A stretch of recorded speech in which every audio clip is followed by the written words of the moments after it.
reportagem nas ruas de São Paulo contando que lembra daquela história do apagão em São Paulo? Ficou vários dias sem energia em milhares de residências. Agora tem uma discussão que entrou sobre a Enel por falhas no fornecimento de energia no final de 2025. A Júlia Firmino vai nos contar, vai ser aplicado essa multa? Já foi aplicada essa multa? O que esperar então sobre as consequências para a companhia que deixou todo mundo na mão sem energia, Júlia?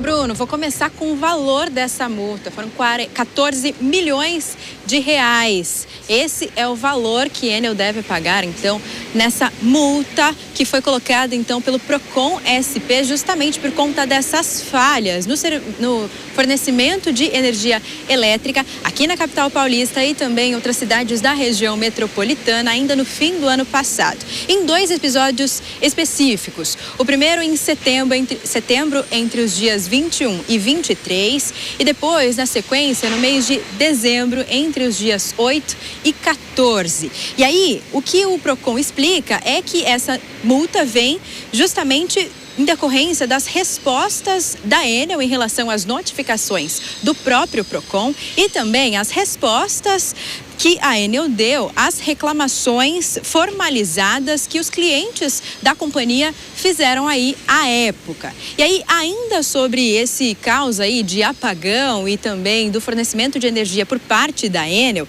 o que a gente tem é que a companhia disse recentemente que divulgou informações incompletas sobre o último apagão que aconteceu aí nesse período que eu falei, em dezembro, entre 8 e 14 de dezembro, em que muitos clientes ficaram com falta de energia por dias. A gente trouxe aqui grandes casos que aconteceram aqui na capital paulista, em tempo real, em toda a programação da Jovem Pan também. Nós trouxemos alguns casos de pessoas que ficaram sem energia por dias, tiveram que dar um jeitinho. E aí a gente estava naquela época de Natal também, né? A gente lembra em que as pessoas estavam guardando grandes quantidades de comida, fora todo o prejuízo de perder eletrodoméstico ou de guardar medicamentos, casos mais graves, né? Mas, enfim, então, de acordo com o documento que a Enel trouxe, que foi enviado, na verdade, no dia 19 ainda de dezembro, pela Enel, para a Superintendência de Fiscalização Técnica da Agência Nacional de Energia Elétrica, que é a ANEEL, há informações incompletas sobre o alcance do problema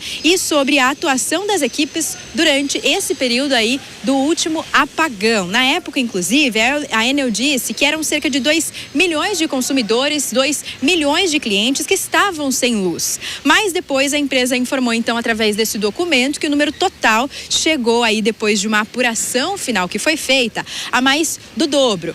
4,2 milhões de clientes afetados só no dia 10 de dezembro de 2025, ou seja, do ano passado, quando foi que aconteceu aquele grande vendaval, né? Uma ventania que passou aqui pela capital paulista e também por outras regiões do estado que deixaram os clientes sem energia. Esse número, como eu disse, é mais da metade dos 8 milhões e meio de consumidores atendidos pela companhia só aqui na região da Grande São Paulo, né? E aí, em nota, que a Enel diz aqui, de 2 milhões de clientes impactados nos dias do ciclone extratropical, né, que foi então esse vendaval que eu comentei, do dia 10 e 11 de dezembro, corresponde ao pico de clientes registrados em tempo real simultaneamente. O número acumulado de clientes desligados ao longo do dia do dia 10, né, foi significativamente maior, apurado em análise posterior ao evento climático, que foi, então, o que eu disse anteriormente. E aí, em relação às equipes que atuaram, o que a Enel informou foi que no dia 10